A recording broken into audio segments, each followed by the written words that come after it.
السلام عليكم البنات، مرحبا بكم معايا في فيديو جديد من شهوه ديال رمضان. هاد النهار غادي نوجدوا ديسير اللي غادي نحطو انا على السحور. دونك يلا اجيو معايا نوجدوا هاد التحليه هذه اللي هو طبق لقمه الباشا، اللي هي تحليه اولا ديسير توركي جديد وبنين وخفيف بزاف. يلا معايا باش نبداو دابا نتعرفوا على المقادير وعلى الطريقه ديال التحضير. غنحتاجو فيه كاس ديال العنبه ديال السكر سنيده، كاس د العنبه ديال النشا، تقريبا 5 ديال المعالق ديال عامرين ديال سنيده و5 المعالق عامرين ديال النشا اولا د مايزينا. غنحتاجو 3 المعالق كبار ديال بودره الكاكاو. غنحتاجو السكر ديال الفاني، معلقه ديال الزبده، ويترو ديال الحليب. غنحتاجو ايغالمون الكاس عامر ديال الكوك بودره. دونك غادي نبداو باش نحضروا لقمه الباشا. غادي نبداو اون بروميير ليو باش نحضروا الطبقه الاولى ديال لقمه الباشا. دونك خليكم معايا. دونك هنا البنات راني درت المقادير، درت السكر ودرت النشا. غادي نزيد السكر فاني، نزيد بودره الكاكاو،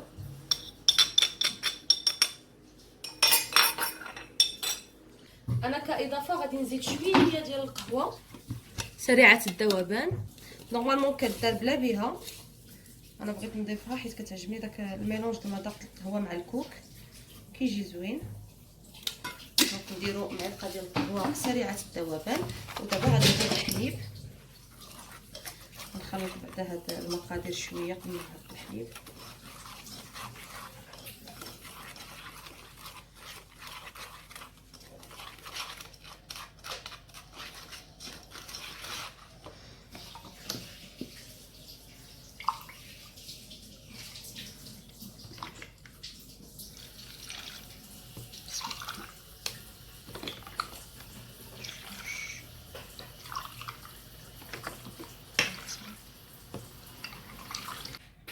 هنا البنات غادي نجي نوجد اللاطه اللي غادي نقاد فيها لقمه الباشا.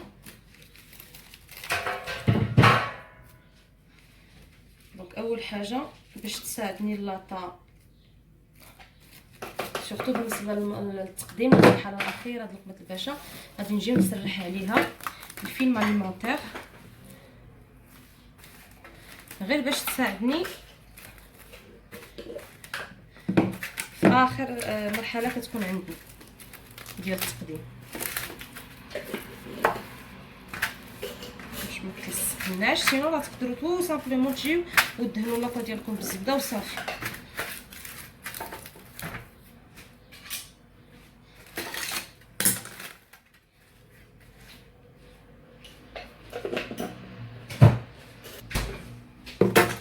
درت الفيلم اليمونتير باش يعاونني، وغادي نجي ندهن اللاطه ديالي بالزبده.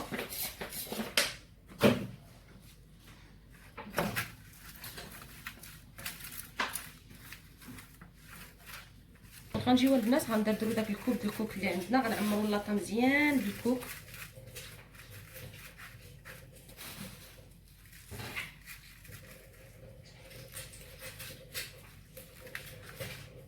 باش تبقى رقيقه ديال الكوك من التحت. وفوالا البنات، هذه اللاطه ديالي من بعد ما درت لها الكوك من الفوق. دابا غادي ندوزو باش نصايب من الفوق منها داك ليطاج الاول ديال لقمه الباشا.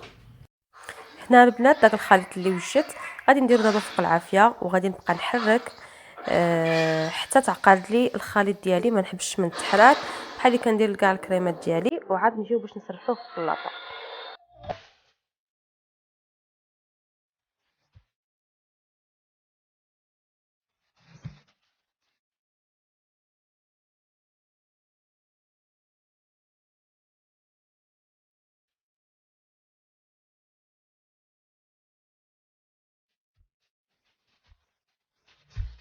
دابا البنات من بعد ما عقدت لنا الكريم ديالنا وزدت فيها الزبده، نواصل بالتحريك غير باش تدخل فيها الزبده مزيان.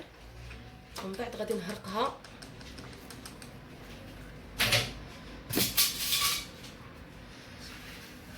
دابا غادي نهرقها فوق بالتساوي فوق اللاطه.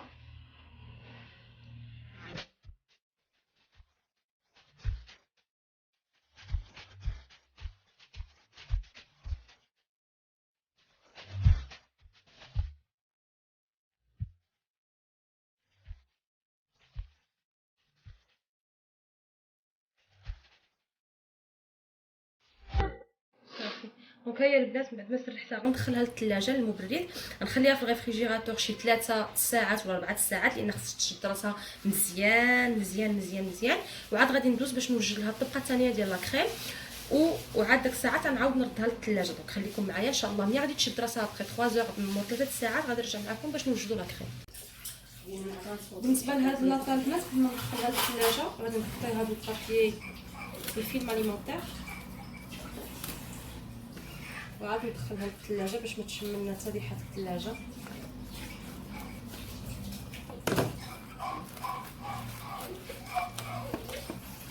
دابا البنات غادي ندوز باش نوجد الكريم شونتيي اللي غادي نديرها فوق لقمه الباشا. غادي نحتاج فيها ساشي ديال الكريم شونتيي، هذا البودر، حتى الا كان عندكم الاخر الجاري حتى هو راه مزيان. وغادي نحتاج معاها كاس صغير ديال الحليب، اولا الا عندكم الكبير ديروا غير نص كاس ديال الحليب.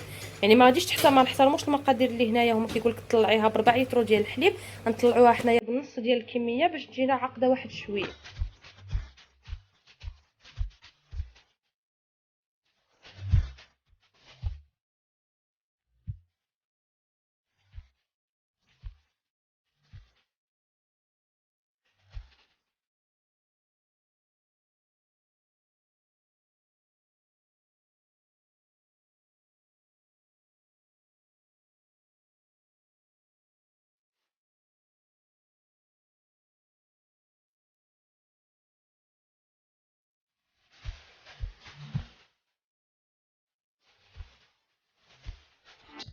دابا البنات الكريم شونتيي ديالها هي اللي طلعتها، غادي نجي نعري على اللاطه ديالي.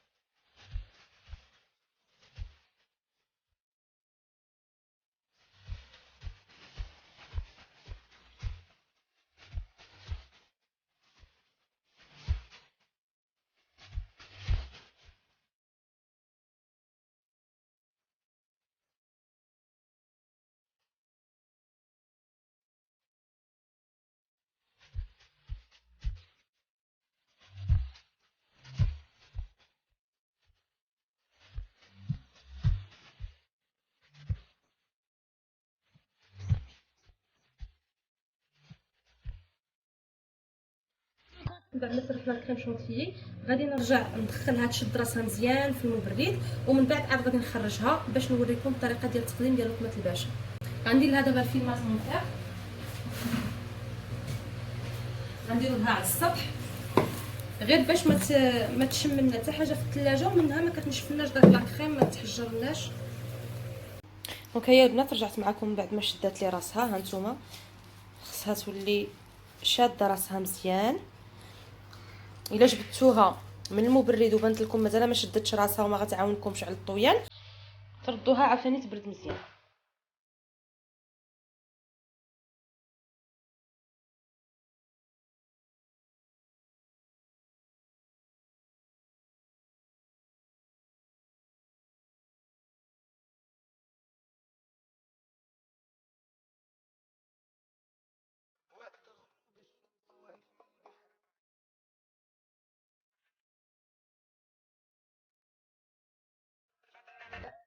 داخل غنجيو ندردرو عليها البودره ديال الكوك باش يجي فيها المذاق ديال الكوك من برا ومن الداخل.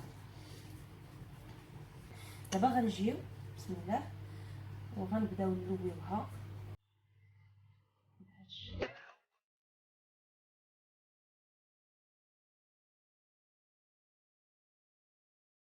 لما شفته قلبي دق دق دخلت لعبت جوا دماغي حاجات.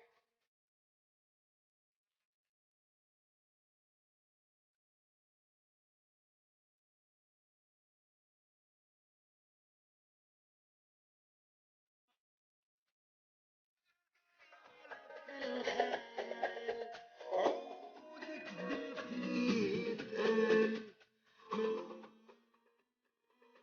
اتقال